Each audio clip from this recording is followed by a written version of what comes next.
La semana pasada habíamos entonces quedado con una tarea. Esta tarea era pelearnos con Nehemías, ¿cierto? Vamos a ver, acá está el texto y vamos a trabajar juntos. Me gustaría que algunas personas pudieran pasar y hacer las observaciones que han hecho.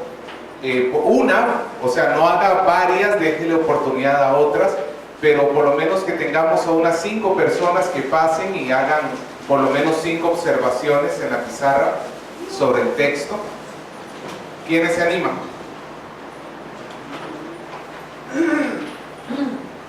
Lisbeth, ¿ya? Pasa, Lisbeth. ¿Quién más? Miriam. ¿Quién más?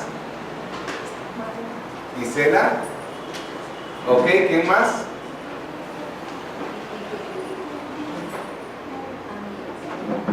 ¿Quién más? Bueno, vamos a trabajar sobre la base de estas 3 hermanas. A ver, Lisbeth, ¿cuáles son tus observaciones? Aquí tienes 5 colores diferentes.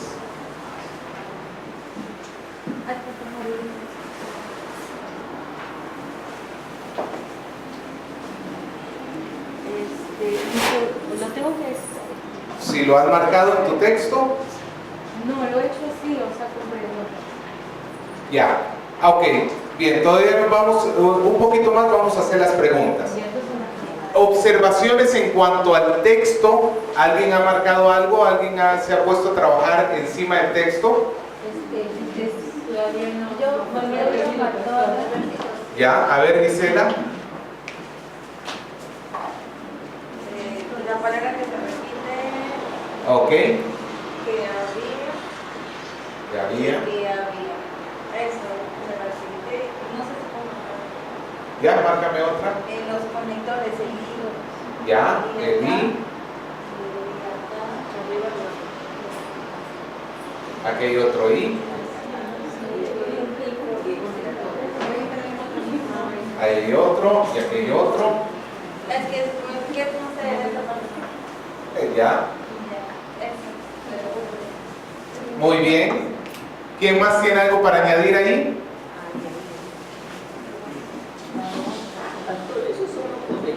Esos son conectores, no son todos los conectores, pero los I son conectores. ¿Qué unen los I?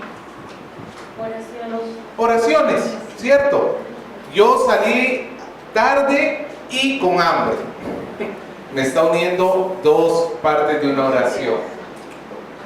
¿Qué más? ¿Qué podemos también trabajar sobre el texto?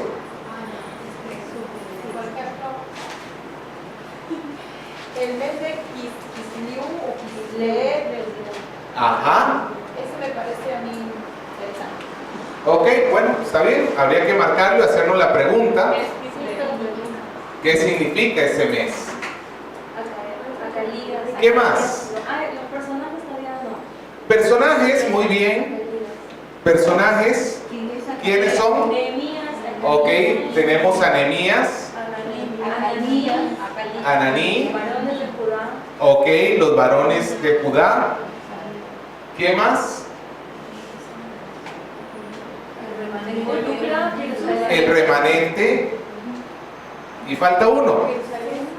Jerusalén es una ciudad, pero nos está preguntando por los judíos. Y hay que entender que remanente y judío viene siendo lo mismo. Acalías es ser un personaje de la historia. En sí mismo no es un personaje, es una referencia, exactamente. ¿Ok? Simplemente es una referencia que es el hijo de. Pero está bien. Hay que tomar en cuenta personajes son cuando tienen algún tipo de participación en la historia. ¿Ok? En este caso, es más que todo una referencia. Muy bien, ya tenemos personajes, tenemos por ahí una duda, tenemos 2 palabras repetidas, los conectores. ¿Qué más tenemos? Lugares. ¿Cuál? Susa. También habría que preguntarnos. Jerusalén, muy bien. allá. Jerusalén. Ahí abro Jerusalén. Ajá. La actividad en la provincia. La provincia. Habrá que preguntarnos a qué provincia se refiere. Puede ser también año 20.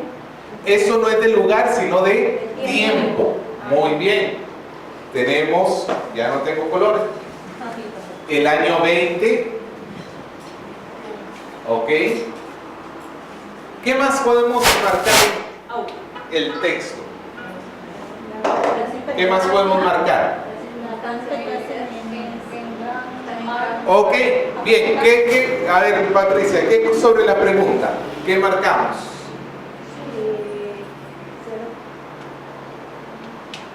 Me hace la pregunta acerca de la situación de los judíos que habían quedado en la cautividad y que se ¿Cuántos componentes tiene la pregunta de Nehemías? Dos. ¿Cuáles son?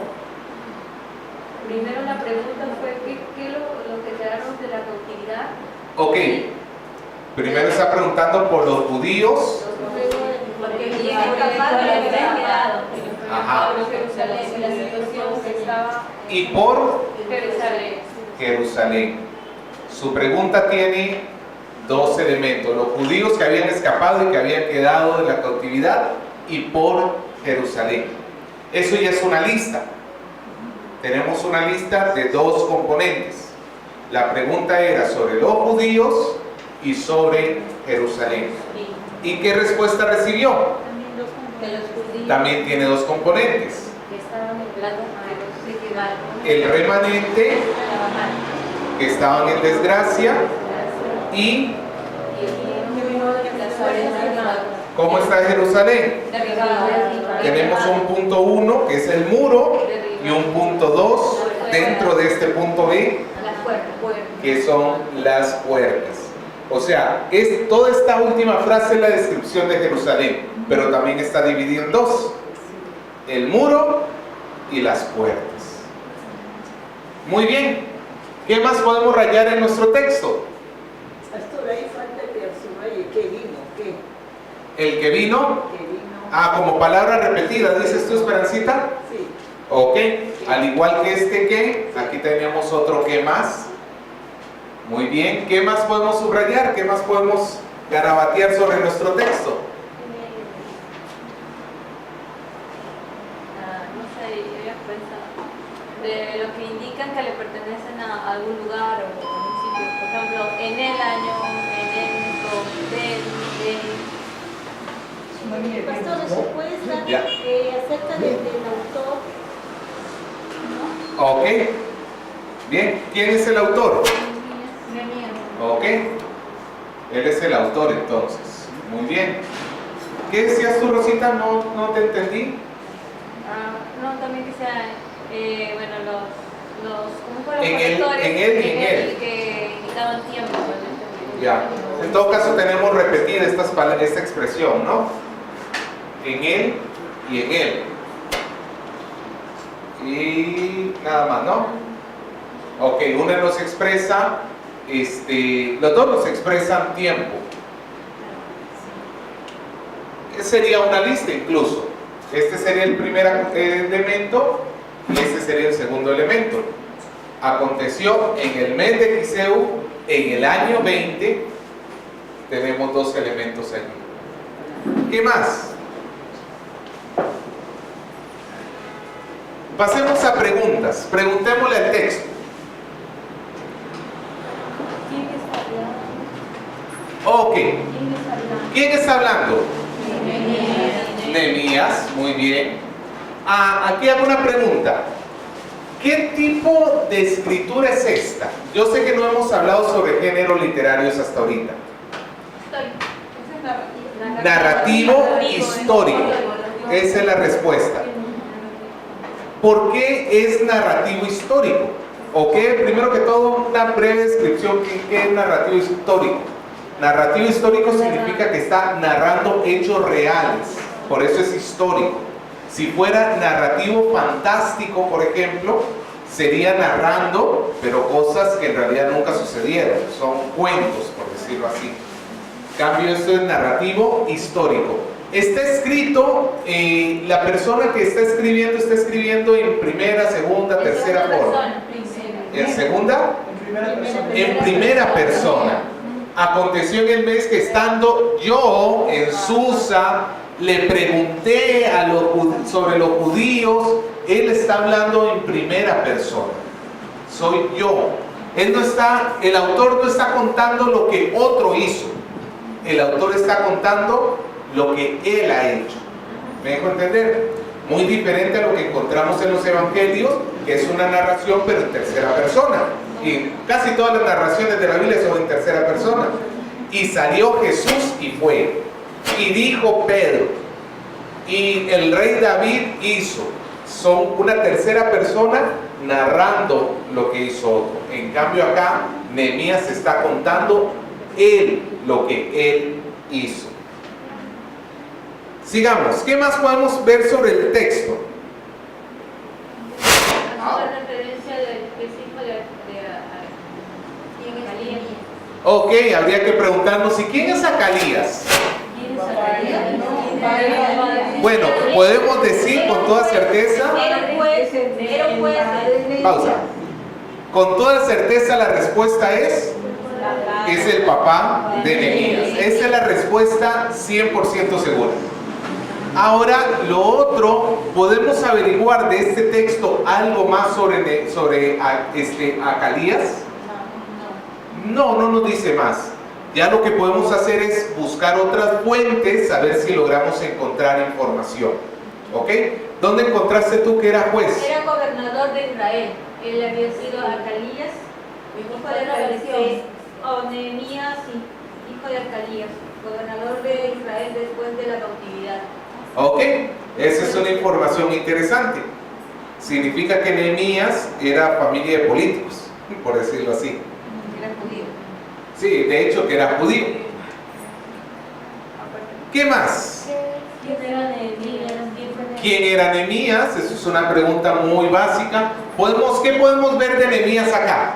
Bueno, que fue hijo de Acalías. Era hijo de Acalías, Era era judío. ¿Ah? Ya, pero de este texto, ¿qué podemos aprender sobre Nehemías? Primero quedémonos en el texto. ¿Qué más? Descendencia de judío y hijo de Acalías, nada más. Él no estaba en cautividad, él estaba en el exilio junto con... Ok, él está en Susa, él no está en Jerusalén, está en Susa. ¿Qué más podemos aprender? Podríamos decir que él pertenecía a la tribu de Judá, porque algunos varones de Judá se acercaron a él. Es una interpretación de eso que no te está diciendo. Pero no lo dicen. Sí, exactamente. Podemos pensar que puede ser así, pero ahora tomen en cuenta que no necesariamente todos los de Jerusalén eran de Judá. No necesariamente. ¿Nehemías era profeta? No, en el caso de él no es profeta. Hola, Cintia, bendiciones. Falta algo que está ahí a simple vista. Estaba sentado en Y el le está hablando. estaba observando. Bueno, sentado no sé. Estaba en la capital. Estaba en la capital. Pero falta algo más. Hermanos de Naní. Ok, tenía hermanos y uno de ellos se llama Ananí. Bien, por lo menos eso podemos saber de Nehemías sobre el texto. Ahora podemos comenzar a buscar información en lugares adicionales. ¿Qué han averiguado sobre Nehemías? ¿Qué significa su nombre? Era copero. ¿Ya qué significa su nombre? Jehová consuela. Jehová consuela. ¿Quién reinaba en esa época? Ya, esa es una muy buena pregunta, Esperancita, pero todavía no. Quedémonos todavía con Nehemías. ¿Mía? Era un nombre hebreo, correcto. ¿Qué más hemos averiguado sobre Nehemías? Copero del rey Copero del rey. Artajerjes. Ok, está vinculado muy bien con Artajerjes primero. Muy bien. ¿Qué más? ¿Alguien tiene algo? ¿Mía? Él quería ayudar a la reconstrucción de los muros. Ok, eso es muy importante. Él está preocupado por Jerusalén. Eso sí lo podemos sacar del texto acá. Él está preocupado por Jerusalén. Ahora, Estaba preocupado y él intercedió en ayuno y en oración para que el rey Artajerjes le pueda proporcionar la ayuda que necesitaba para reconstruir los muros de Jerusalén. Correcto, y eso ya es un poquito más adelante, pero es cierto, él va a ser el instrumento que Dios va a utilizar para la reconstrucción de los muros. Y justamente es curioso porque los muros se hablan desde el puro inicio. Nehemías está muy enfocado no en el templo, no en la ciudad, sino en los muros. Y vemos desde el versículo 3 que ya se está mencionando los muros. Algunas observaciones adicionales que he hecho y que podemos complementar entre todos para seguir avanzando. Voy a borrar. Ya, habíamos dicho que está escrito en primera persona, es histórico narrativo. Habíamos visto los personajes: Nehemías, Ananí, que es el hermano de Nehemías, los varones de Judá y el remanente, que están clasificados como los que escaparon y los que quedaron, ¿cierto?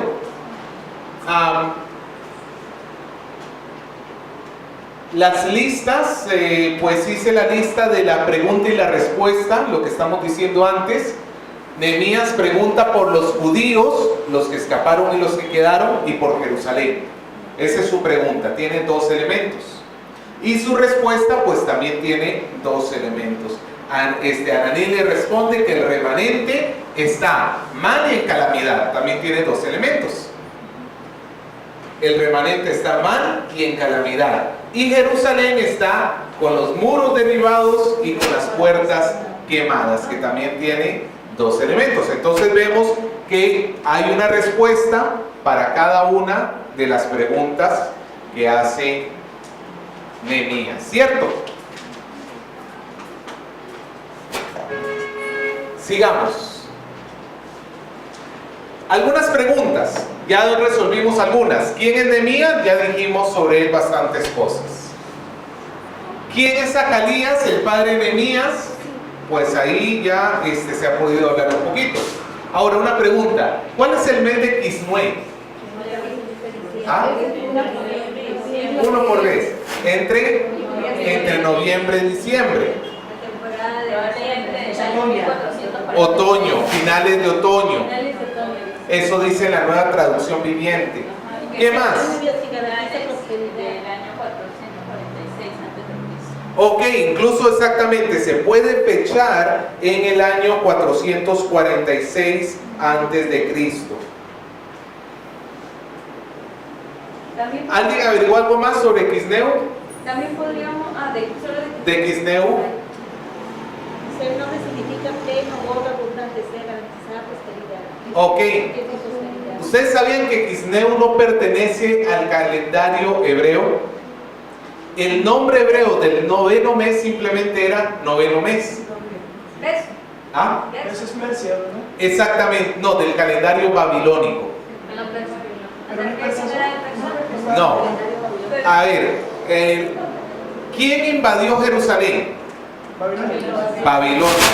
Pero ahora resulta que ellos no están en Babilonia. ¿Dónde están? En Persia. ¿Por qué? Porque ahora Persia invade Babilonia. Y entonces, pero ellos ya han estado 70 años en Babilonia. Y agarró la costumbre de los babilonios. Exactamente. Entonces el nombre Kisleu es del calendario babilónico. Que dicen el calendario moderno, que aparece en el calendario moderno. Pero ahora dicen la figura del calendario moderno. Sí, de hecho que ahí se quedó, pero en sí mismo no es el nombre que se le menciona antiguamente en la Biblia. Simplemente se le decía el noveno mes. ¿De qué año? ¿Del año 20? Ahora sí, esa es otra pregunta. ¿A qué se refiere con el año 20? Dice el año del gobierno Al año de la invasión que le dio entre Babilonia y Persia, ¿no? Ok, pero que ya había sido 20 de años qué? que estaban gobernando. ¿que estaba gobernando quién? Persia sobre Babilonia. ¿Cuál era el rey? Artajerjes Artajerjes I. Entonces es en el año 20 de Artajerjes I. Exactamente. Otra, ¿dónde está Susa? Es la capital, la fortaleza. Fortaleza de Susa, la capital de Persia. En Persia. La pregunta es ¿dónde queda? Para los que no buscaron en un mapita, este es el mapa. Este es Jerusalén. Un viaje de 4 meses hasta Susa, la capital del imperio persa. Esto ya sería, sí, me imagino que sería en el actual Irak, Irán, por ahí. Irán. Bien. Sigamos. Otras preguntas más. ¿Cómo está sonando esto? ¿Dónde queda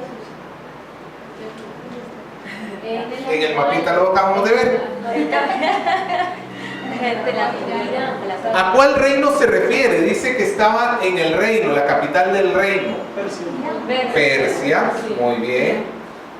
¿De dónde venía Ananí? De Jerusalén. No nos dice el texto.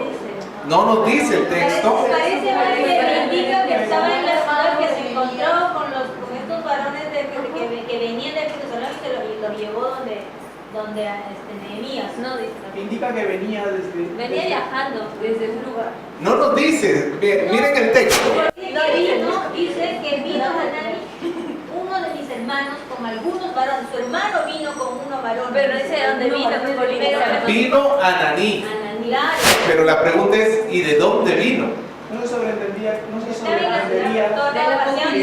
A ver, uno por vez, por favor. Carlos. Se sobreentiende de que viene de la ciudad porque le da la misma información a, Ok. a Nehemías. Eso es muy cierto. Aunque no nos dice el texto de dónde viene, pero pues anda información fresca. Y si Nehemías le pregunta, entonces es muy posible que este hombre venga desde Jerusalén. Exactamente. Vamos a regresar donde estábamos. Ahí está. Acá. Acá. Otra pregunta. Dice que Ananí es su hermano. ¿A qué se refiere por hermano? Hermano de sangre. ¿Hermano de sangre? Hermano de sangre. ¿O puede ser hermano en el sentido fraternal de la palabra? Puede atribuir que es un hermano de sangre porque es una diferencia entre él y los judíos que lo acompañan. Y es la reluciente de que es uno de sus hermanos que tenía. Ok, ese es un argumento que en realidad podemos darle validez. En el capítulo 7, versículo 2, nuevamente se vuelve a referir a su hermano y dice, y mandé a mi hermano Ananí y Ananías, jefe de, etcétera, etcétera.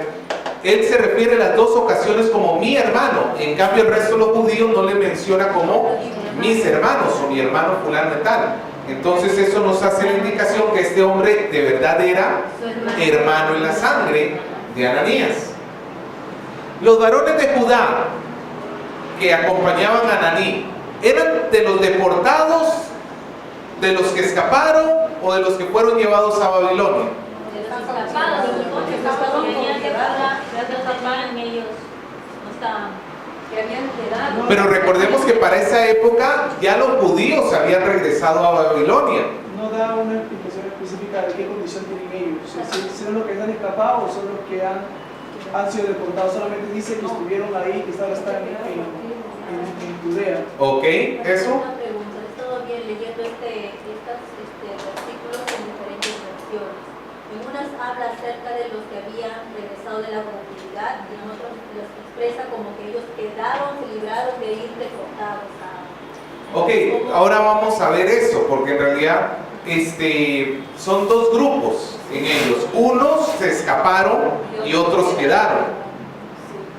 Pero la pregunta es, estos varones que estaban regresando con Ananí, ¿a qué grupo pertenecerían? ¿Eran de Babilonia? ¿Se habían escapado o se habían quedado? A uno de los dos, o sea, hay dos grupos, solo de los que se escaparon y otro de los que se quedaron. Pero hay un tercer grupo, los que están en Babilonia. La pregunta es, ¿estos hombres estaban en Babilonia, se fueron a Jerusalén y luego regresaron a Babilonia? ¿O salieron de Jerusalén, donde siempre han estado, y fueron a Babilonia? ¿O se escaparon cuando llegó la cautividad y luego regresaron a Jerusalén y ahora están en Babilonia? La tercera, pastor, Pero pregunto, ¿podemos dar una pregunta certera, una respuesta certera? No, creo que para que puedan llegar a esa Au. educación, puede ser que primero hayan tenido que haber un primer deporte para que después puedan tener la libertad de regresar. Claro, pero es que recuerda que ya cuando estamos en estos momentos de Nehemías, ya los judíos ya podían ir y venir de Jerusalén cuando quisieran. Persia estaba gobernando Babilonia. Exactamente. Puede ser que hayan sido Pastor, por deportados, la pregunta que él hace, me parece que ellos eran los que habían venido. regresados. En realidad no tenemos suficiente información. No daban la Sí, lo único que podemos estar seguros es que estos hombres estuvieron en Judá. Esto podemos estar seguros. Pero ¿dónde hayan estado antes? Y esto nos quiere decir una cosa, para eso hice esta pregunta. No siempre vamos a tener todas las respuestas que queremos. No siempre, y tenemos que ser honestos con nuestras respuestas. Hay respuestas que vamos a poder ser completamente certeros, pero hay respuestas que vamos a tener que poner como especulación y otras donde en realidad pues no vamos a tener mucha idea. ¿Me dejo entender? Pero aún así hay que hacer preguntas. Algunas otras preguntas más. ¿De quién habían escapado los judíos? De los babilonios, muy bien. La pregunta... Ay, mejor el micrófono, apaga esto, ya está sonando demasiado. La pregunta de Nehemías se refiere a dos grupos, o sea, los que escaparon y los que se quedaron, o los dos son un solo grupo. No sé si me dejo entender con la pregunta. Me están preguntando si la condición de ellos son de los que escaparon de Babilonia o los que se quedaron en Babilonia. Son diferentes. Por eso está preguntando cuál es la condición de ellos dos. Depende de las versiones. Hay algunas versiones que mencionan solamente a los que quedan cautivos, otros mencionan a los que escapan. Sin embargo, la Reina Valera menciona a ambas partes. Ya, y en ese tipo de situaciones es bastante cauteloso aferrarnos a una Biblia que no sea dinámica. ¿Se acuerdan que la semana pasada les expliqué lo que es la traducción dinámica? Que esas Biblias que el lenguaje es más sencillo, que sea más formal. ¿Por qué? Porque esa ya es la interpretación que tuvieron el grupo de traductores. Que está bien, puede ser lo que es, pero nosotros tenemos que formarnos nuestro propio criterio. En sí mismo, por lo que yo veo en el texto, Nehemías no está preguntando por qué pasó con los que se escaparon y qué pasó con los que se quedaron en sí mismo, sino en sí por los de Jerusalén, que algunos escaparon y otros se quedaron. No sé si me dejo entender. Nehemías está preguntando por un solo grupo, que son la gente de Jerusalén, y ellos están compuestos por dos tipos de personas. Un grupo que fue que cuando cayó Babilonia sobre la ciudad escaparon, y el otro y luego regresó, y el otro grupo es que se quedaron en la ciudad. Porque no a todos lo llevaron. No a todos lo llevaron, quedaron una parte allí. Wow, ya es media hora viendo esto. Una pregunta más. ¿Cuál era la motivación de Nehemías para preguntar por Jerusalén? Había una preocupación. Quería saber cómo estaba, en qué situación estaba Jerusalén, cómo estaba. Quería defender de alguna manera su pueblo. Ok, muy bien. Por eso se dedica a ver el tema de la reconstrucción de los muros, porque eso indicaba que estaban desprotegidos. Ok, eso es cierto. Le causó dolor también al interesar a esta mamá. Pregunto, y aquí ya es un poquito medio especulación. ¿Para qué época del año es esto? Esta pregunta. Es el exilio, creo, ¿no? No. Isneo, ¿en qué mes cae? ¿En qué época del año? Noviembre, diciembre, que es finales de otoño. ¿Qué sigue después del otoño? Después del otoño sigue el verano. El invierno. Me pregunto yo, esto no lo dice el texto, pero yo me hago la pregunta: ¿será que Nehemías estaba preocupado porque ya se acercaba el invierno y cómo iban a pasar sus compatriotas allá en el crudo invierno? Pudo haber sido de repente una de las cosas también puede ser es que una ciudad sin muros es una ciudad desprotegida. O O sea, ese era como tener su casa sin puerta, algo así, ¿no? Exactamente. Creo que esa era la preocupación de él. Que podrían ser esclavos otra vez o podrían ser víctimas de otros pueblos más fuertes que ellos. Era más fácil ser vulnerados por los muros, porque hace referencia sobre los muros y la preocupación de Nehemías. Ahí dice en el relato, ¿no?, que él incluso él llora, ayuna y se pide esa ayuda a Porque era más por el tema de los saqueos. Porque al en final- otoño ya han recogido, tienen con qué Pasar prevalecer el el invierno, pero es más probable si no tienes protección que tengan a saquear frecuentemente durante el invierno. Porque al final las dos cosas que habla aquí es en gran mal y afrenta. O sea, una afrenta, dije yo, al momento, si es una afrenta como pueblo, ellos, o sea, deben sentirse avergonzados. Todas las ciudades son protegidas por sus muros en esa época, porque veíamos a la época en que ellos vivían. Los muros significaban algo para ellos, el portón, la puerta de una ciudad significaba algo para ese pueblo. Entonces significaba que como algo que tuviera una ciudad completa, me supongo, ¿no? Entonces si no tenían eso, quiere decir que estaban en vergüenza ellos, tenían en vergüenza. ¿Por qué? Porque una ciudad sin puertas, sin muros de protección, quiere decir que es una ciudad que Está expuesta. Claro, Ok, muy bien. Unas últimas preguntas más. Perdón.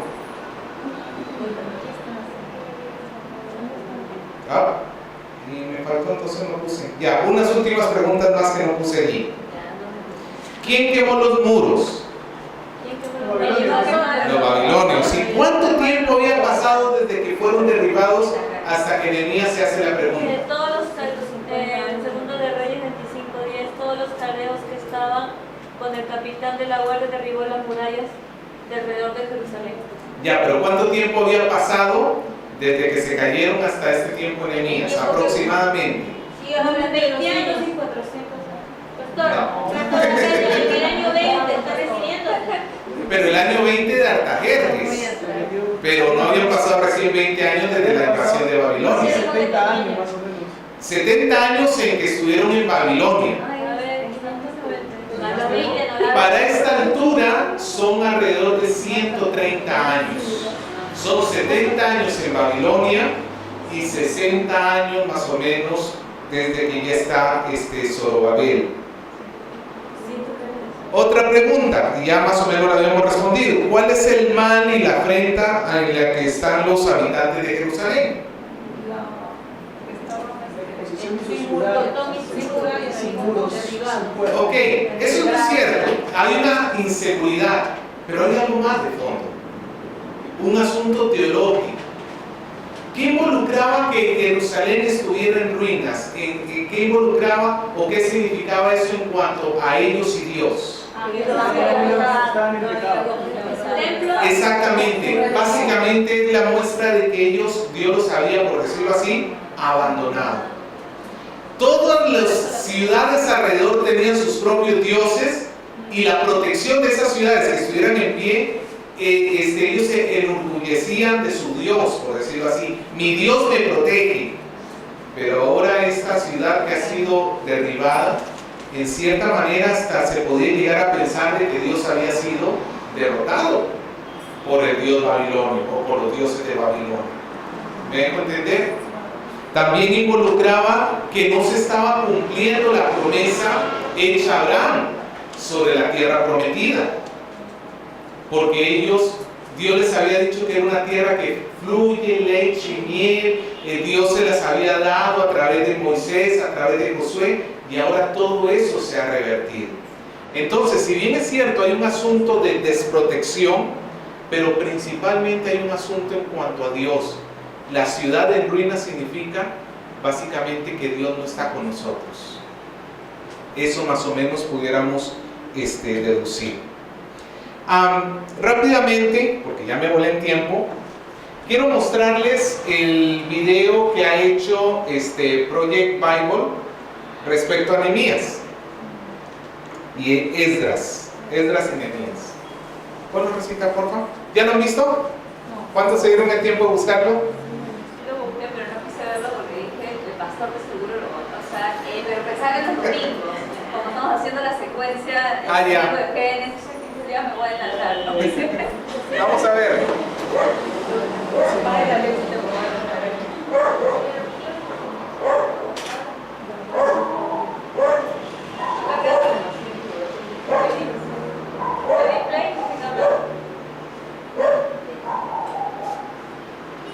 Ya.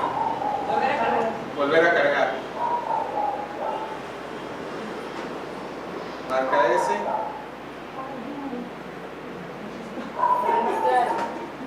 Sí, mejor. ¿Qué pasó? ¿Está cargando? A ver. Detalles del técnico. Dale a ver play. No, primero dale presentación.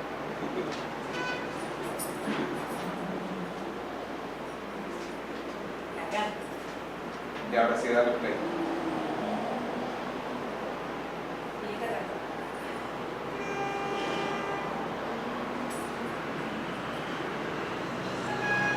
No, ese play no era.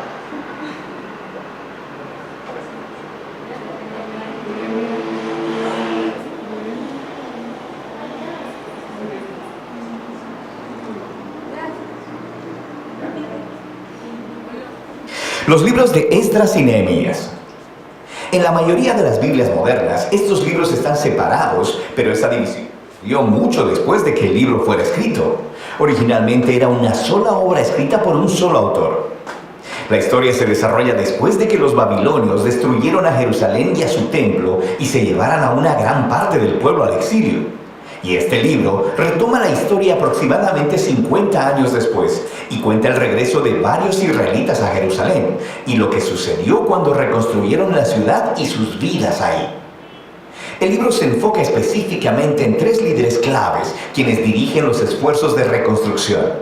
Tenemos a Zorobabel, Esdras y luego Nehemías, y el diseño del libro se enfoca en los esfuerzos de cada líder. Zorobabel dirige a un gran grupo de personas de vuelta a Jerusalén para reconstruir el templo. Luego, aproximadamente 60 años después, llega Esdras a Jerusalén para enseñar la Torá y reconstruir la comunidad. Y luego es seguido por Nehemías, quien dirige la reconstrucción de los muros de Jerusalén. Y estas 3 historias están diseñadas para ser paralelas. Cada una comienza con el rey de Persia siendo movido por Dios para enviar al líder a Jerusalén, ofreciéndole recursos y apoyo. Y luego, cada líder encuentra oposición a sus esfuerzos, la cual cada uno vence, pero de manera que en cada una de las 3 partes se produce un extraño anticlímax. Regresemos un poco y veamos cómo todo encaja en su lugar. La historia comienza con un decreto de Ciro, el rey de Persia, quien es movido por Dios para permitir que los exiliados regresen a Jerusalén y reconstruyan el templo. Y el autor dice que esto cumple una promesa hecha por el profeta Jeremías, que los exiliados regresarían un día a Jerusalén. Ahora, este cumplimiento debería despertar nuestra esperanza en muchas de las otras promesas proféticas, en el sentido de que el exilio no era el final de la historia. Tenemos la esperanza de un futuro rey mesiánico del linaje de David. Tenemos la esperanza de un templo reconstruido en el que la presencia de Dios morará con su pueblo. La esperanza de que el reino de Dios vendrá sobre todas las naciones y traerá su bendición, como Él le prometió a Abraham. Y así, con todas estas esperanzas en mente, leemos la historia de Zorobabel. Su nombre significa plantado en Babilonia. Él representa a la generación nacida en la cautividad de Babilonia y él dirige a un grupo de israelitas en su regreso a Jerusalén. Después de que se asientan ahí, ellos reconstruyen el altar para ofrecer sacrificios y después el templo mismo. La ceremonia para poner los fundamentos y la dedicación final del templo son momentos claves. Las historias pasadas del tabernáculo y de la dedicación del templo deberían estar en nuestras mentes. Este es el momento en el que la ardiente nube de la presencia de Dios debería descender. Él está morando con su pueblo y no sucede. Así que, aunque algunos están felices por este nuevo templo, los ancianos que habían visto el anterior templo de Salomón lloran con angustia. No se parece nada a su glorioso pasado o a sus esperanzas para el futuro. Y es aquí donde tenemos la primera historia de oposición, y es muy extraña. Los nietos de los israelitas que no fueron llevados al exilio habían vivido en Jerusalén todo este tiempo y vienen a ofrecer ayuda para la reconstrucción del templo. Y Zorobabel se niega. Dice, ustedes no tienen parte en nuestro templo. Y esto, por supuesto, genera un conflicto, el cual Zorobabel vence. Pero es muy extraño porque los profetas habían visualizado que las tribus de Israel se unirían junto con todas las naciones para participar en la adoración al Dios de Israel cuando el reino finalmente llegara. Así que este es un momento anticlimático, por no decir más. En la siguiente sección nos adelantamos unos 60 años y conocemos a Esdras. Él es un líder entre los israelitas exiliados en Babilonia. Es un erudito en la Torá y un maestro, así que es nombrado por Artajerjes, el rey de Persia, para guiar a otro grupo de personas de regreso a Jerusalén. Y Esdras quiere traer una renovación espiritual y social dentro del pueblo. Nuestras esperanzas se elevan y de nuevo llegamos a un momento anticlimático en la historia.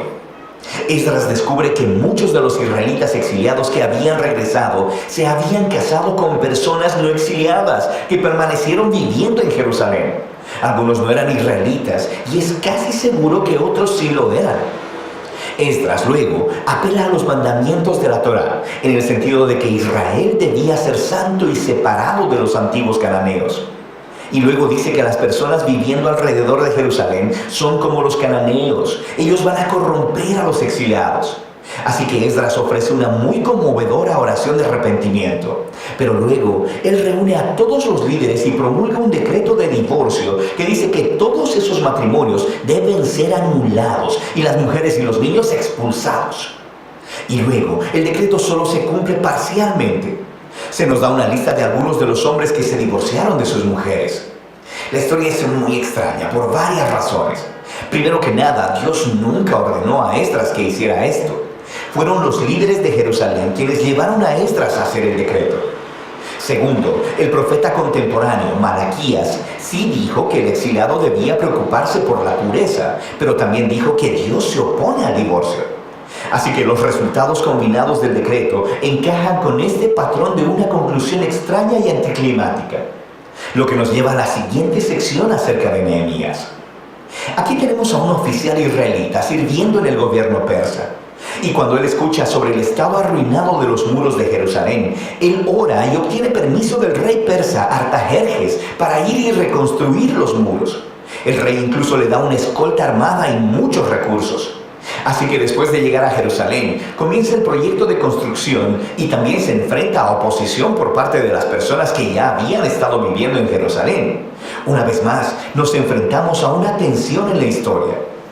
El profeta contemporáneo Zacarías dijo que la nueva Jerusalén del reino de Dios sería una ciudad sin muros, que la presencia de Dios la rodearía, que personas de todas las naciones vendrían y se unirían al pueblo del pacto.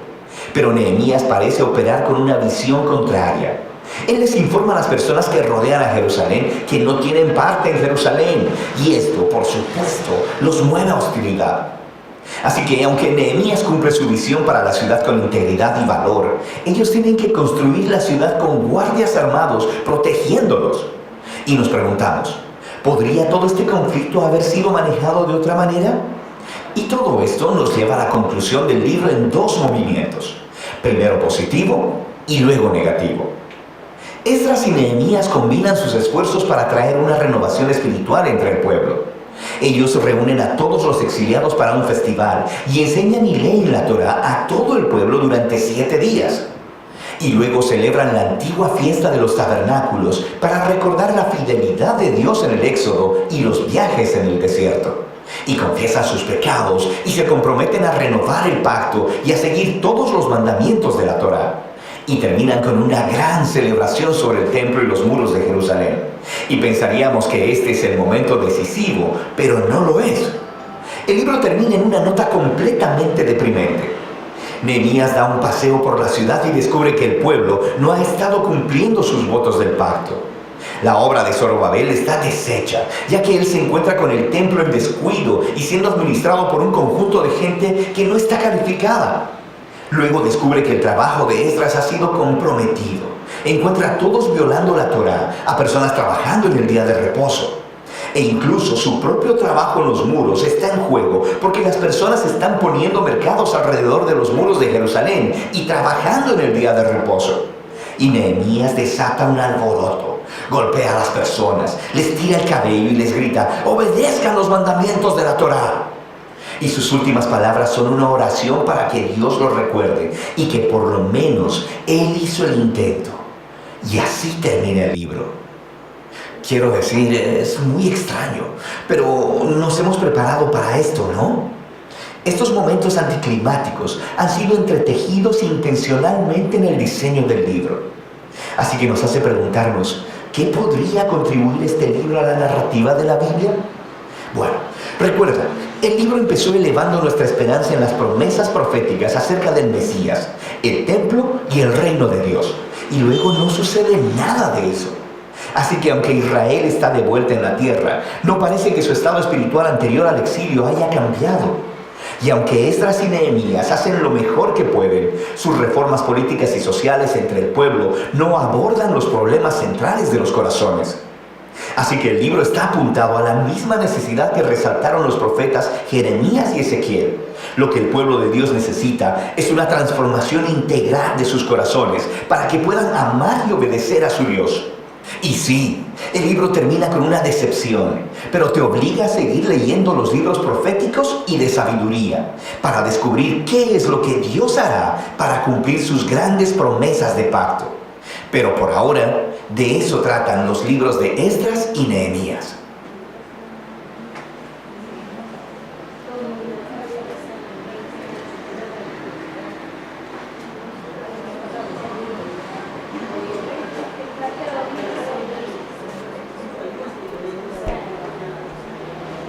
Bien, ¿qué podemos sacar de esto?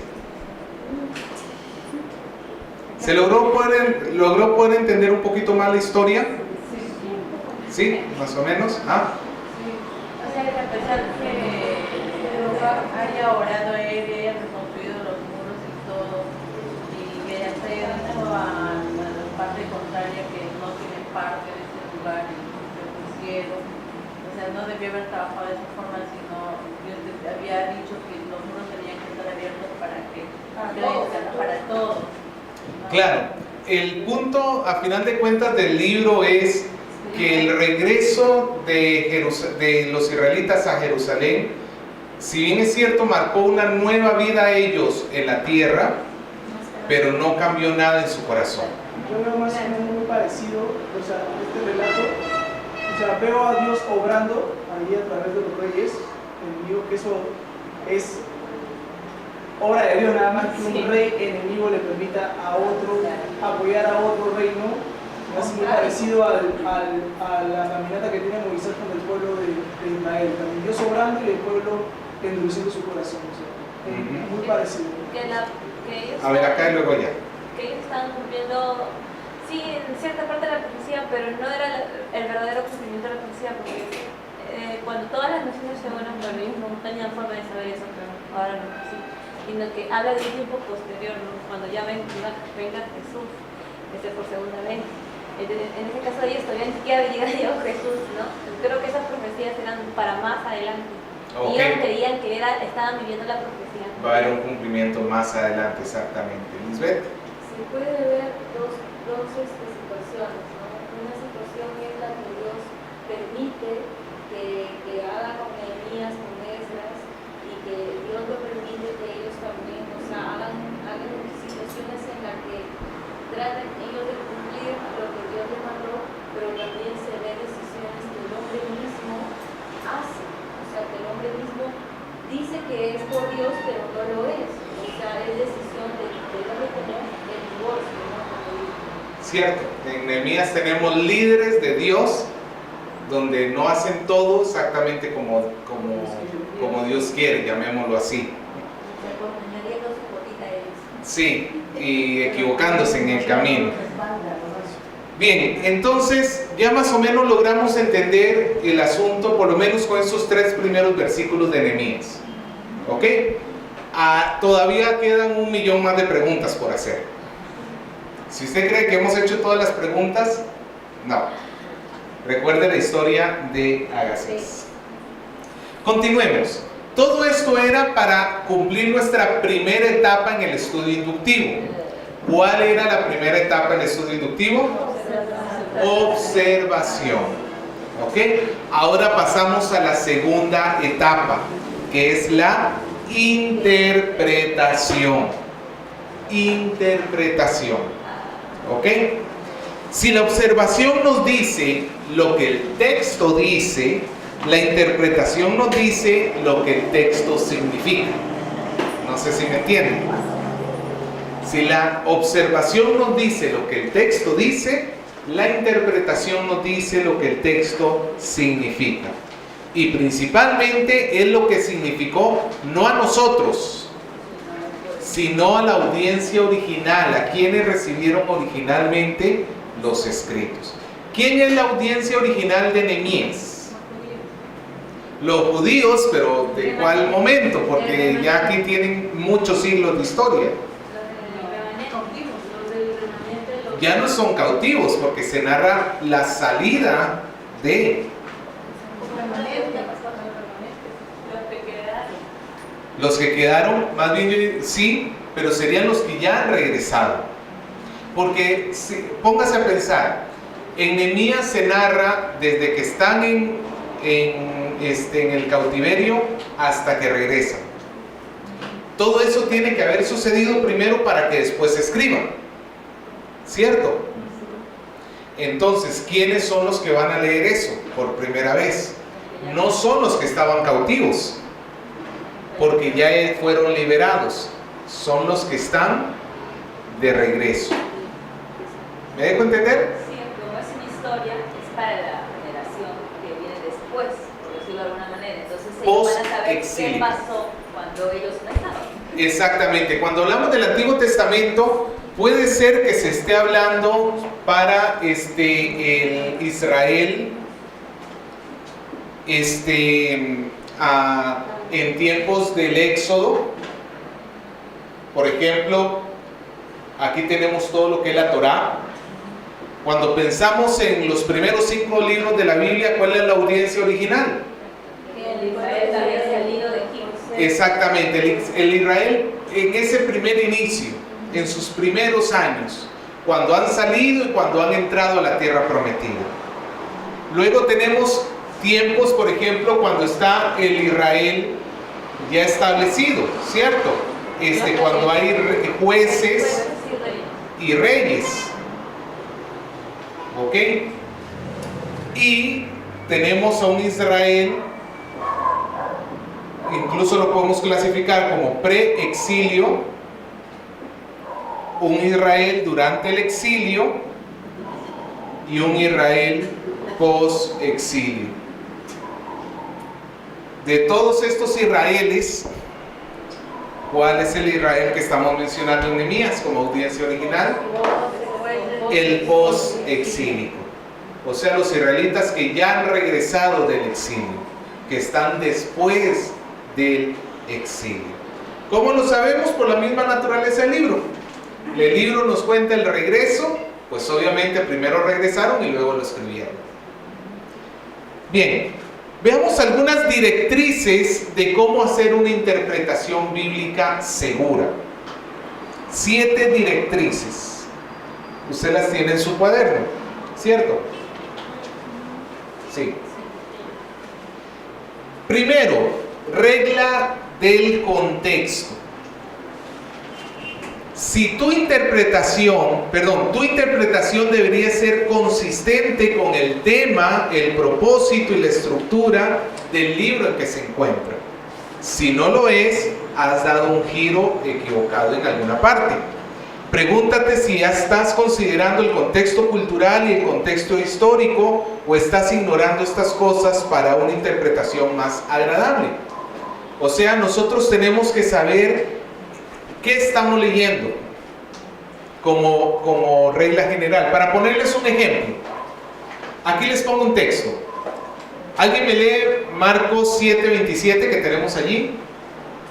Pero Jesús le dijo: deja primero que se sacien los hijos, porque no está bien tomar el pan de los hijos y Imagínese un joven que de repente le dice a su mamá, ¿sabes qué, hijo? La comida que quedó, dársela por favor al perrito. No, mamá, porque la Biblia dice que no le debemos dar el pan de los hijos a los perros. Así que el perro no puede comer. ¿Será que Jesús está regulando la forma como le vamos a comer a nuestros perros acá? No. ¿Cómo lo sabemos? Si mi interpretación fuera esa, ya de frente estoy equivocado. Pero ¿cómo sé que estoy equivocado? Ok, ¿cuál es su contexto? ¿En qué momento Jesús dice esto? Cuando viene una mujer que le pida que le sane a la hija, pero ella no era del pueblo de judío. La mujer sirofenicia, ¿cierto? Que viene a rogarle la sanidad. Y Jesús le dice esto. ¿A qué se refería este texto? A la que primero era de atender eran a los hijos. ¿Quiénes son los hijos? Los judíos. ¿Y quiénes serían los perrillos? Los gentiles, exactamente. Entonces, lo que le está diciendo Jesús es que Él no ha sido enviado hacia los gentiles inicialmente. Él ha sido enviado hacia los judíos. Y no está bien en ese momento dar lo que es de los judíos, darle a los gentiles. Entonces está muy lejos a decir, mamá, no le des pan al perro. ¿Me dejo entender? El contexto es muy importante. El contexto nos va a decir cuál es el significado de un texto. Bien. Otra regla. Deja que la Escritura interprete la Escritura. Siempre busca el consejo completo de la palabra de Dios. Si tu interpretación va en contra de algo que ya está claramente establecido en las doctrinas de la fe, entonces tienes que volver a revisar lo que has entendido. No lo has entendido bien. Jamás una parte de la Biblia va a contradecir otra parte. Algunas veces hay que resolver lo que inicialmente parece una contradicción, y para resolverlo se necesita trabajo. Pero el problema no es la Biblia, el problema es que no estamos entendiendo correctamente lo que la Biblia dice. Entonces, hermano, nosotros tenemos que poner un esfuerzo. Nunca tenemos que pensar que la Biblia se contradice a sí misma. Le pongo un típico ejemplo de esto. Romanos 3:28, ¿alguien lo lee? Concluimos pues que el hombre es justificado por fe sin las obras de la ley. Y Santiago 2:24. Vosotros veis pues que el hombre es justificado por las obras y no solamente por la fe. Total, ¿qué nos dice el primer texto? Que es por fe sin obras. Y en Santiago, ¿qué nos dice? Que es por obras y no solamente por la fe. Yo creo que hay parte que va en el medio. Hay una parte que lo confunde. ¿Cómo? Hay un versículo que No, pues ahí está diciendo, en la primera está diciendo que no necesitas cumplir rituales de la ley para poder ser salvo, pero en la segunda está diciendo que es inevitable tener fe y no producir obras de tu fe. Ok, exactamente, esa es la correcta interpretación. A lo que vamos a esto es, ¿se contradicen estos dos versículos? Inicialmente pareciera que sí, inicialmente, pero si hacemos un estudio tranquilo y concienzudo de los contextos en los cuales fue escrito cada uno y qué era lo que el autor quería decir, nos damos cuenta que simplemente está hablando de dos caras de la misma moneda. Por un lado, Pablo está diciendo y está defendiendo que el hombre no necesita hacer obras para llegar a ser salvo. La salvación solamente es por fe. Pero por el otro lado, Santiago se está peleando con los suyos para demostrarles que la verdadera fe tiene que ser demostrada en obras. Entonces no hay una contradicción. Inicialmente pareciera, pero si hacemos un estudio más profundo, nos damos cuenta que no hay contradicción. Entonces, si yo encuentro algún pasaje que parece que contradice otro pasaje, necesito ponerme a estudiar más a fondo. Tercera regla. Nunca bases tus convicciones ¿en qué? En un pasaje oscuro. Y cuando hablo de oscuro no significa que esté en negrita o que esté leyendo a media luz. ¿Qué es un pasaje oscuro? Así como estás leyendo. Un pasaje oscuro es uno que no está muy claro. Sí, es que esa sería la definición. Es uno donde su significado no está tan fácil de entender. A simple vista. No es muy claro en sí mismo. Entonces yo no tengo que basar mis interpretaciones en ese pasaje oscuro. Tengo que buscar más luz para poder entender ese pasaje. Les voy a poner un ejemplo. Tenemos el famoso tema de la llenura del Espíritu Santo que vamos a ver en Efesios. Efesios 5, 18 al 20. ¿Alguien que lo lea? No os embriaguéis con vino, en lo cual hay disolución. Antes bien, sed llenos del Espíritu, hablando entre vosotros con salmos, con himnos y cánticos espirituales, cantando y alabando al Señor en vuestros corazones, dando siempre gracias por todo al Dios y Padre, en el nombre de nuestro Señor Jesucristo. Ok, pregunto, ¿y qué es la llenura en el Espíritu Santo? Aquí, si estudiamos este pasaje, tendríamos que llegar a la pregunta, ¿qué es la llenura del Espíritu? Ok, sí, exactamente, esa es la respuesta. Pero no es un pasaje, aquí no me lo dice. No me lo dice.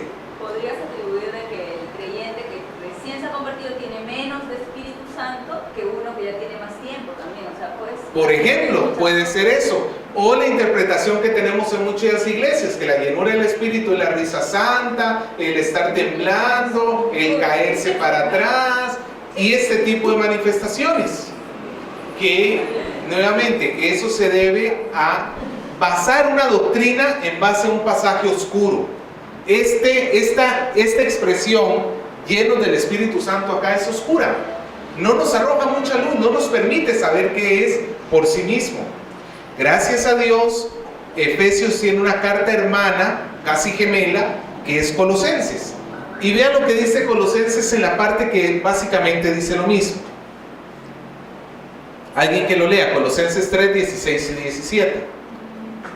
La palabra de Cristo mora en abundancia en vosotros, enseñándoos y exhortándoos unos a otros en toda sabiduría, cantando con gracia en vuestros corazones al Señor con salmos e himnos y cánticos espirituales. Y todo lo que hacéis, sea de palabra o de hecho, hacedlo todo en nombre del Señor Jesús, dando gracias a Dios Padre por medio de Cristo. Mire, tenemos los mismos elementos básicamente. Comencemos desde el segundo. Hablando entre vosotros con salmos, himnos y dando hasta aquí, todo esto. ¿Dónde está aquí? Acá, cantando con salmos, himnos, cánticos espirituales, hasta acá, allá, hasta acá. Estas dos partes son la misma. Básicamente nos dicen lo mismo. La otra parte, dando siempre gracias por todo nuestro Señor Jesucristo. Y en el otro lado, acá está también, aquí está el dando gracias. Y eso que no incluye el resto, porque el resto es idéntico. Maridos, amad a vuestras mujeres, mujeres, respetad a vuestros maridos, padres a vuestros hijos, hijos a vuestros padres, siervos a vuestros amos, amos a vuestros siervos. El resto de los dos es igualito, básicamente. Significa que esto y esto son equivalentes. ¿Qué es la llenura del Espíritu Santo? Es que la palabra de Cristo more en abundancia en mi corazón y que yo enseñe y exhorte a otros con toda sabiduría. Esa es la llenura del Espíritu Santo. Ahora sí voy a poder con confianza dar una buena interpretación de lo que significa la llenura del Espíritu Santo. Pero pastor, si yo estoy estudiando el pasaje de Efesios, ¿cómo yo como que tendría, qué es lo que tendría que hacer para poder saber que en Colosenses se repite lo mismo y que el texto podría... Que lo lea. Ser un poco trucho. Pasa congruencia. Sí,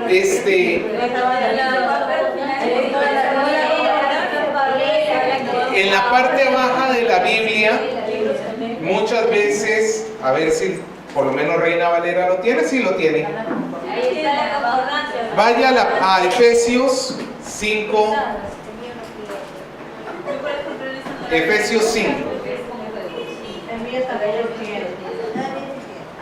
Pero que Reina Valera siempre tiene, entonces. El Reina Valera sí tiene. Si usted se da cuenta, posiblemente no sé dónde lo tenga su Biblia, pero en la partecita de abajo tiene una letrita chiquita, chiquita, chiquita. Busque la que diga 5:20 o 5:19 y 20. Y te va a dar una referencia a Colosenses 3, 16 y 17. Ya. Entonces consíguete una Biblia cristiana.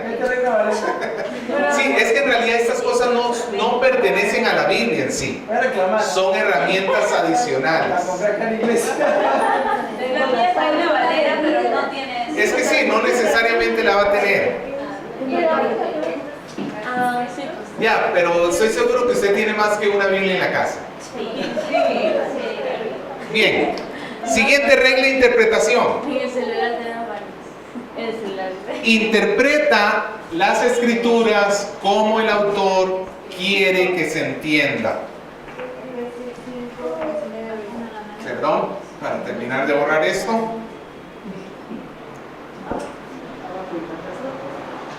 Interpreta la escritura como el autor pretende que lo hagas. Considera las palabras que lees en la Biblia justo como lo que parecen ser. A menudo esto significa interpretar literalmente. Hermano, nosotros tenemos que aprender a hacer una interpretación literal de la escritura. Ahora voy a explicar un poquito más eso. ¿Qué me refiero con esto? Me refiero a tratar de encontrar lo que ella dice. Por ejemplo, en Génesis 1:1, ¿qué nos dice? En el principio creó Dios los cielos y la tierra. ¿Qué significa eso? Que Dios creó los cielos y la tierra, así es sencillo. Yo no tengo que andar buscándole un significado rebuscado. Como una vez escuché un mensaje, esta es una prédica que creo que tiene como 1500 años, sobre los 4 ríos que rodeaban el Edén.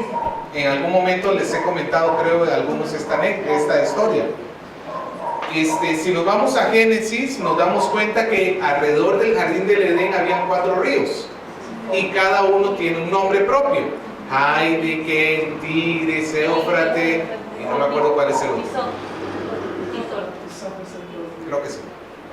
Pues algún experimentado predicador se le ocurrió que esos 4 ríos representaban 4 virtudes cristianas. Una era la sabiduría, otra era el discernimiento, otra era... Bueno, ya me los estoy inventando porque en realidad no me acuerdo. Pregunto, el texto cuando se escribió originalmente, el autor tenía la intención de que supiéramos que esos 4 ríos representaban 4 virtudes. No. ¿Qué es lo que significa que el jardín del Edén está rodeado de 4 ríos? Estaba rodeado de 4 ríos, punto. Exactamente, nos está dando un dato geográfico. No hay que andarle buscando más allá de eso. Ahora, obviamente, hermano, no todo se interpreta literalmente, porque en la Biblia también hay muchas figuras literarias. Por ejemplo, cuando Jesús dice: si tu mano te es ocasión de caer, córtala. Usted no lo interpreta literalmente.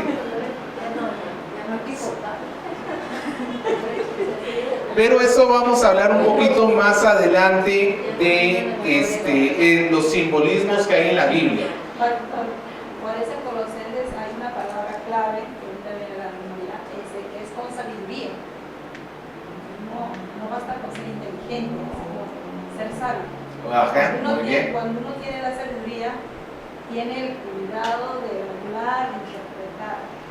Exactamente. Entonces, uno cuando ya ha tenido la sabiduría correcta, lo puede enseñar, ¿no? Entonces, correctamente, aunque sea algo pequeño. tiene ese temor, ¿no? Porque una palabra mal dicha o un estudio mal hecho lleva a un pecado, a pecar. Uno no puede estar hablando ligeramente. Eso es cierto. Tiene que tener cuidado. La sabiduría involucra bastante, por eso no está escrita en Colosenses. Ok, muy bien, excelente. Betty, Pasa ¿piensas? un simbolismo con una alegorización. ¿Qué diferencia tiene? Un simbolismo con una alegorización. A ver, un simbolismo, ¿cómo te lo puedo poner? La alegorización es una expresión donde se utiliza algo para compararlo con algo. Te pongo un ejemplo.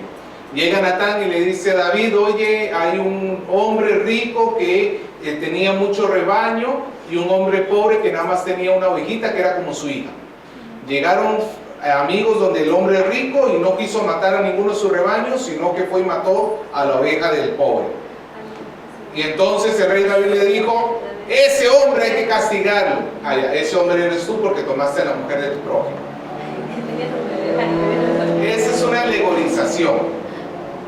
Un simbolismo tiene que ver más con una figura de algo que está por venir, por decirlo así. Tiene que ver más ya en el ámbito profético sobre cosas que se iban a cumplir en Cristo Jesús. Por ejemplo, cuando la Biblia es levantada, dice que la miraban y era, por ejemplo, es un simbolismo. ¿El tabernáculo? Sí, por ejemplo, el tabernáculo es un símbolo de Jesucristo. ¿Me dejo entender? O el cordero que mancha, que se levantaba en todo eso. Exactamente. Entonces, una alegorización es como una comparación entre dos cosas. En cambio, un simbolismo ya está apuntando hacia algo en el futuro, específicamente una profecía. Bien, continuemos. Quinta regla. Busca el mensaje central del pasaje. Y esto, hermanos, tenemos que aprender a hacerlo. Nos vamos por las ramas. Siempre debemos mantener en mente cuál es lo que el autor está tratando de comunicar. ¿Cuál es su idea principal? ¿Cuál es su propósito claro? Debe, en cualquier conclusión que llegues, tienes que llegar a la idea principal y que tu texto apoye esa idea. Por un ejemplo, vamos a Juan 9, un ejemplo rápido. Juan 9, de los versículos del 1 al 12, no los vamos a leer, es un poquito largo, pero es la historia de cuando Jesús sana a un ciego de nacimiento. ¿Se acuerda esta historia? Sí. ¿Ok? ¿Quiénes pecaron? ¿Estos, sus padres? Ninguno, sino que es para que Dios se glorifique, ¿cierto? Y entonces dice que le escupe en tierra, le hace lodo, le unta y lo manda al estanque a que se lave y entonces ve, ¿cierto? Pregunto, ¿cuál es la idea principal de ese versículo, de ese pasaje? Pues un predicador lo puede utilizar de repente para anunciar que el Señor quiere abrir los ojos a todos los ciegos que estén acá. Y pues trae un poco de tierra, comienzo a escupir y pasa el primer ciego. Pasa el primer ciego. No es ciego, va porque no sabe qué tierra, cómo es tierra. Sí, menos mal que el ciego no era el proceso. Pregunto, ¿la idea es prometernos que Dios va a sanar la ceguera de todos? No, la idea es prometernos que se cumple, que Dios se glorifica en todas esas situaciones. Ok, eso es cierto. Pero tenemos que entender este texto de Juan 12, tiene que ser entendido a la luz de los versículos del 13 al 34, donde ¿qué es lo que sucede? Los fariseos se encuentran con el ciego, ¿cierto? Y le comienzan a recriminar y le dicen: pero tú, ¿cómo te has sanado que este hombre? Y el ciego defiende a Jesús. Él está defendiendo a Jesús. Y mira el versículo 34. Respondieron y le dijeron: tú naciste en pecado y nos enseñas a nosotros, y lo expulsaron. Acá lo que está mostrando Juan es que estos hombres fariseos sí estaban ciegos espiritualmente. O sea, tenemos una referencia aquí a la ceguera. La ilustración del ciego siendo sanado es una, vale la redundancia, es una ilustración de una verdad espiritual. Los hombres son ciegos, y cuando el hombre es ciego, rechaza a Jesús. Ahora, si continuamos leyendo los versículos del 35 al 41, aquí falta un pequeño guión. Del 35 al 41, Jesús se vuelve a encontrar con aquel hombre, ¿cierto? Y Jesús se muestra como el único que puede dar vista espiritual, y mira lo que dice el versículo 39. Para juicio he venido yo a este mundo, para los que no ven, vean, y los que ven, sean cegados. Entonces el objetivo de la historia del ciego de nacimiento no es prometer la sanidad para todo el mundo, sino que hay una ceguera espiritual que solamente el Señor Jesús puede revertir. Pero si el Señor Jesús no la revierte, el hombre siempre se va a quedar ciego, y esa ceguera lo lleva a rechazar al Señor. ¿Me dejo entender?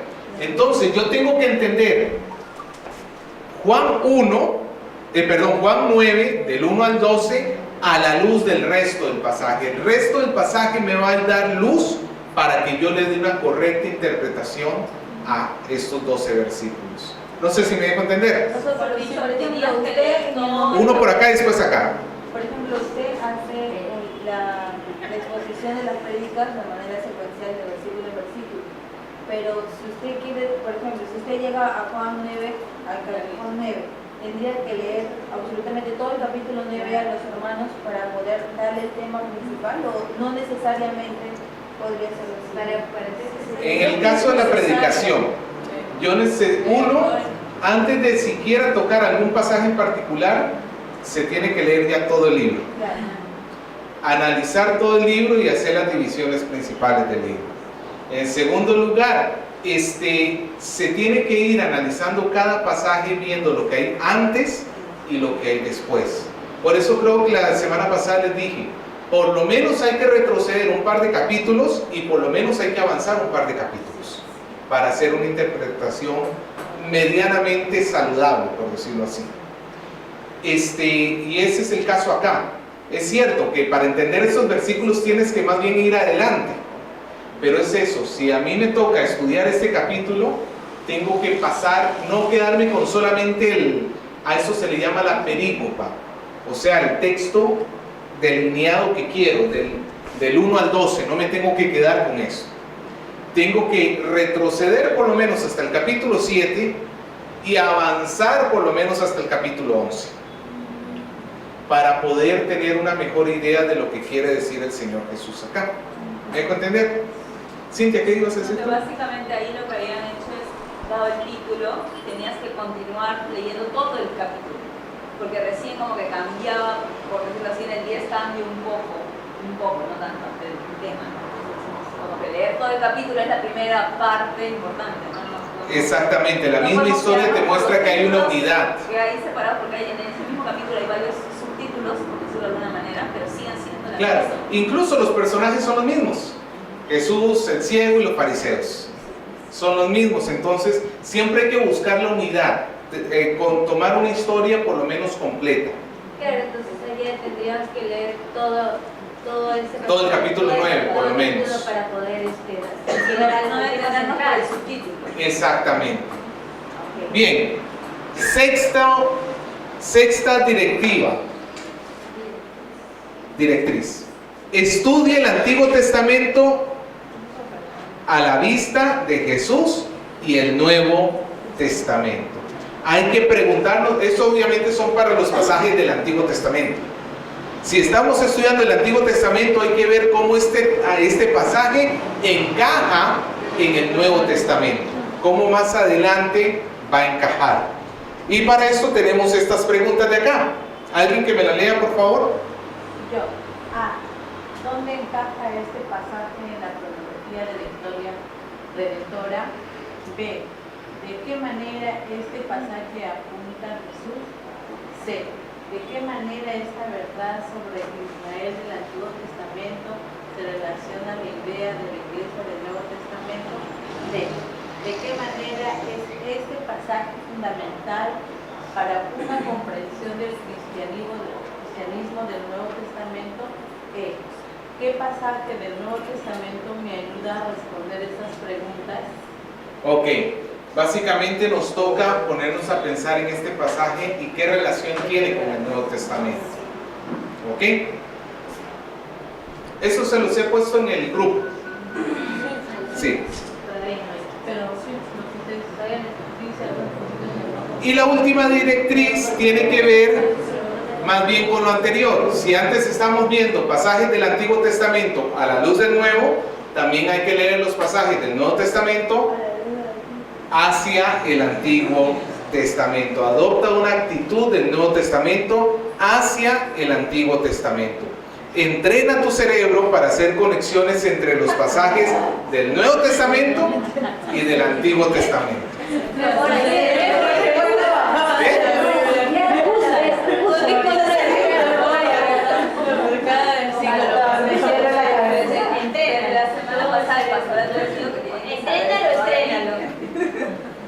Nuevamente, es muy útil las referencias al final de la página de la Biblia. ¿Ok? Son muy útiles. Ya hay mucho trabajo que nos es adelantado, gracias a Dios. Hombres en siglos anteriores se han dado la tarea de hacer esas conexiones. Usémoslas. Usémoslas. Aquí están 3 preguntas para hacernos cuando leemos pasajes del Nuevo Testamento.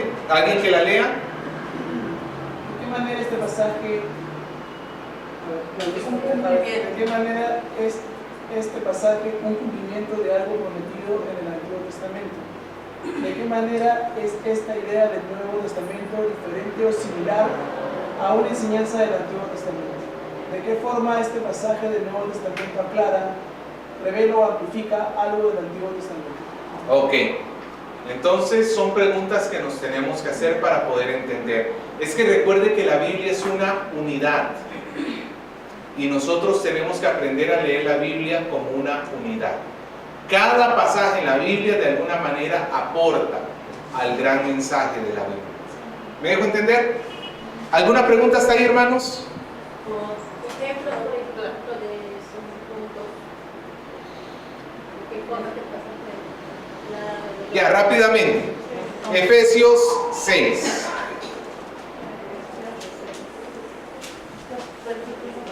Del 1 al 4. Bueno, más corto, del 1 y 2.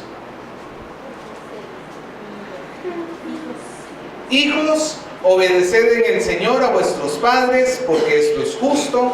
Honra a tu padre y a tu madre, que es el primer mandamiento con promesa, versículo 3, para que te vaya bien y seas de larga vida sobre la tierra. ¿De qué manera este pasaje es el cumplimiento de algo prometido en el Antiguo Testamento? Honra a tu padre, aparte que Moisés da los mandamientos, honra a tu padre y tu madre. Ok. El quinto mandamiento. Quinto mandamiento.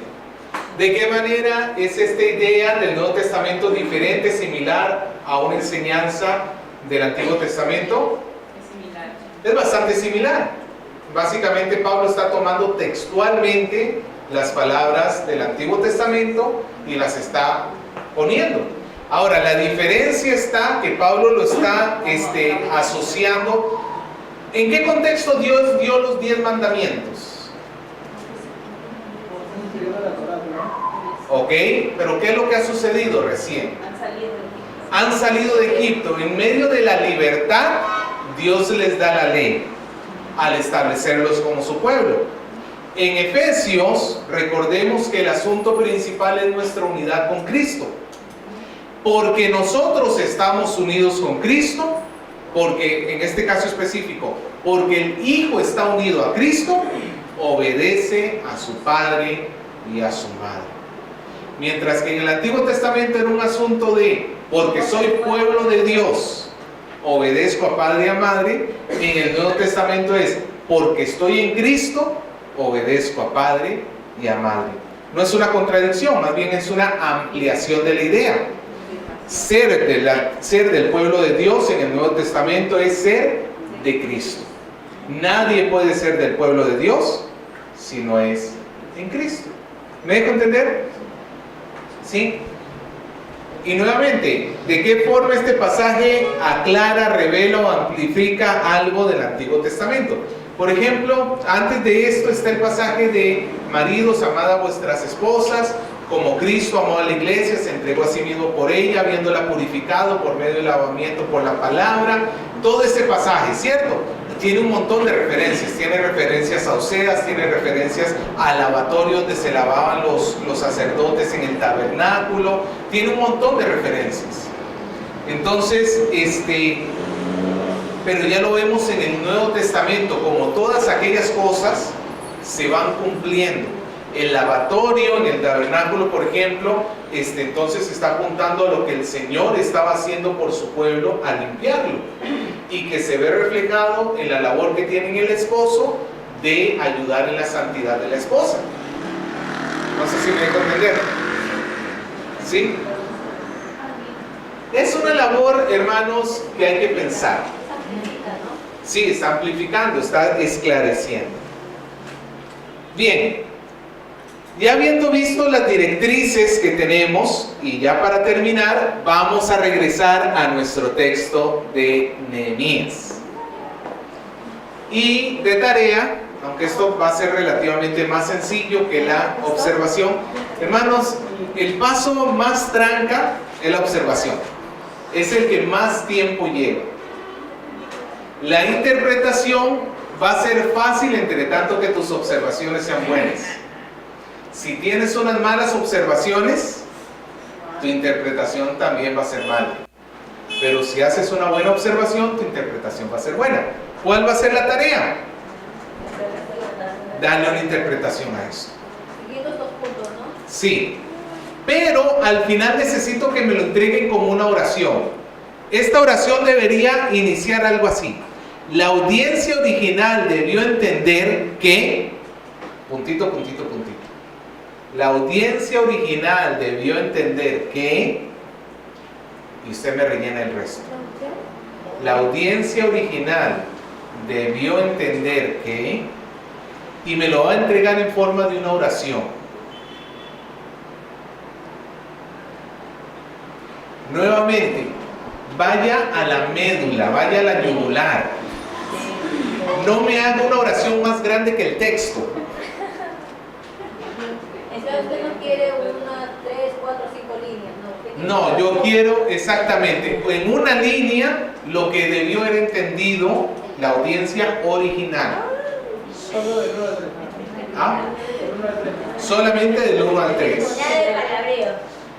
Nada de... Sí, porque ya cuando hacíamos el taller de interpretación resultaba que este tipo de cosas era más larga que el mismo texto.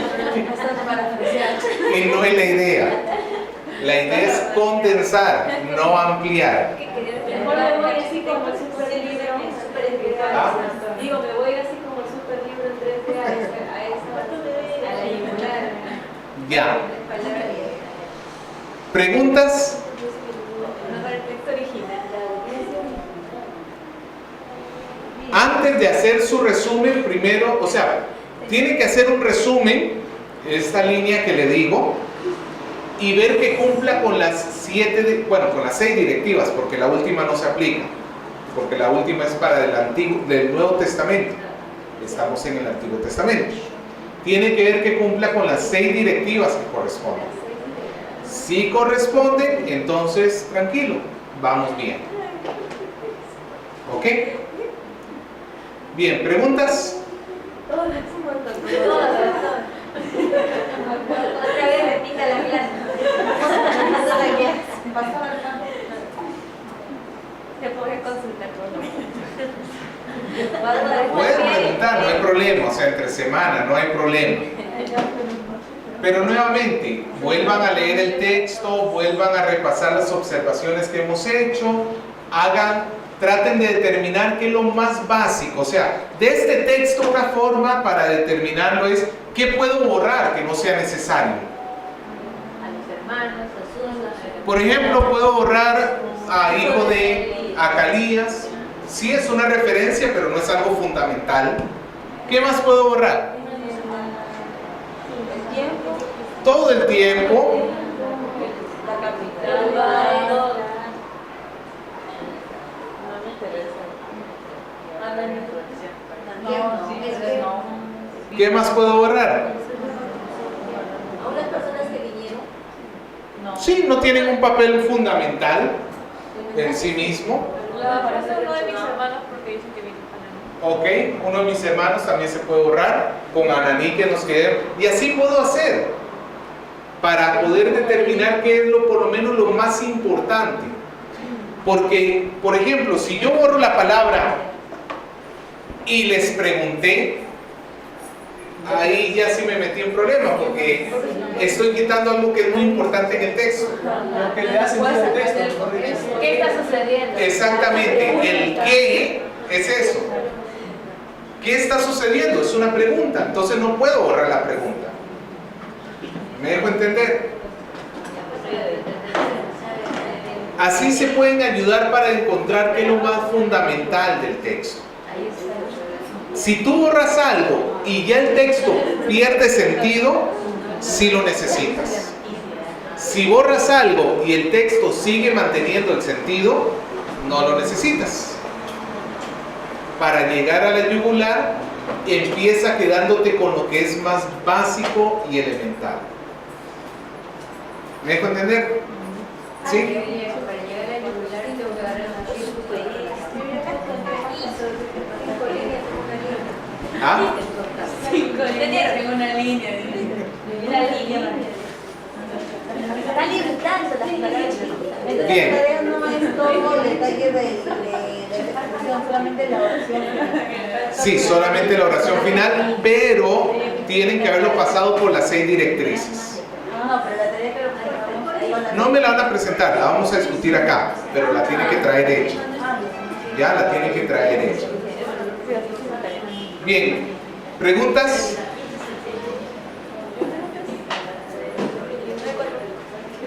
Bien, ya veo que las preguntas las tienen entre ustedes. Vamos a orar entonces. Oremos. Señor, muchas gracias por el privilegio de podernos acercar a su palabra. Nos damos cuenta que es muy necesario que lo hagamos con cuidado. Como usted le dijo una vez a Moisés, quítate las sandalias de los pies porque la tierra donde estás es santa. Así hoy, Señor, nosotros reconocemos que al pisar su palabra tenemos que quitarnos nuestras sandalias, porque es su santa palabra. No es simplemente lo que hombres escribieron, es lo que usted quiso darles, lo que usted ha revelado en su sabiduría. Y nosotros no podemos hacer cualquier tipo de uso ni entenderla de cualquier forma. Queremos aprender a hacerlo con mucho cuidado, respetándola, pero al mismo tiempo confiando en que su Espíritu nos va a guiar para poder entenderla y para poder aplicarla correctamente. Queremos pedirle que usted bendiga nuestros esfuerzos. Ayúdenos, Señor, a generar perspicacia, a generar ese carácter curioso a la hora que examinemos las Escrituras, de tal manera que no nos quedemos simplemente con significados superficiales, sino que podamos ahondar cada vez más en su palabra. Gracias por los hombres que los siglos anteriores han aportado muchísimo para que podamos entender las Escrituras. Gracias, Señor, por estos hombres que han tenido años de ministerio y que hoy disfrutamos de su trabajo. Que nosotros podamos también dejar legado a las futuras generaciones. Que hemos sido una generación que ha amado su palabra, la ha cuidado y la ha tratado de interpretar lo más correcto posible. Gracias, Señor. Bendiga a cada uno de mis hermanos de regreso a su hogar. Guárdelos. Se lo pido en el nombre de Jesús. Amén.